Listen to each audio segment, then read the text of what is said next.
राहुल गांधी जी आदतन और फितरतन विदेश जाते हैं और फिर शरारतन वहां से भारत विरोधी वक्तव्य देते हैं। कांग्रेस के संगठन को मजबूत करने के लिए पहले तो आश्चर्य है कि राहुल गांधी क्यों गए हैं, राष्ट्रीय अध्यक्ष क्यों नहीं गए हैं। ऐसा लग रहा है कांग्रेस को मजबूत करने से ज्यादा भारत को कमजोर करने के लिए वो वहां प्रयत्नशील दिखाई पड़ रहे हैं। इन दलों के ऊपर मुझे वो पुराना हिंदी फिल्म का गीत याद आता है कि मिलो न तुम तो हम घबराएं, मिलो तो आंख चुराएं, हमें क्या हो गया है। मुझे लगता है कि राहुल गांधी जी आदतन और फितरतन विदेश जाते हैं और फिर शरारतन वहां से भारत विरोधी वक्तव्य देते हैं। और अब तो ये भी साफ दिखाई पड़ रहा है कि जिन लोगों से वो मिलने गए हैं उनकी संस्थाओं का जॉर्ज सोरस के साथ कनेक्शन है।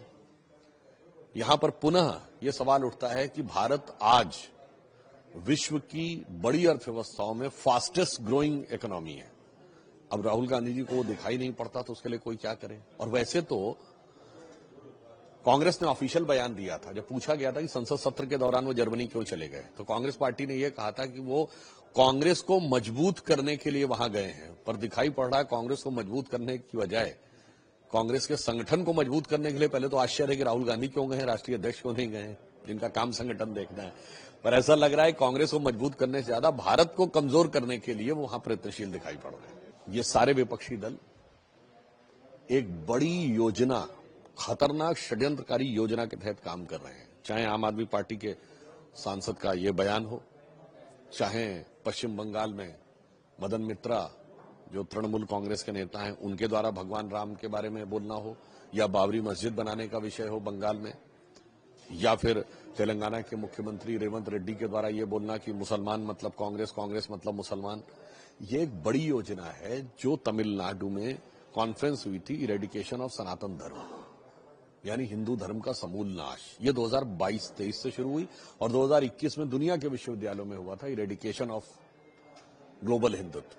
तो ये भारत को कमजोर करने के लिए किए जा रहे योजनाबद्ध प्रयासों का अंग है। विपक्ष के नेता उनको अब खुद तय करना है कि वो जनता को बताएं कि वो जानकर इस योजना के हिस्से हैं या अनजाने में इस योजना के मोहरे बने हुए हैं। जो इंडी गठबंधन के दल हैं इनके साथ यही समस्या है।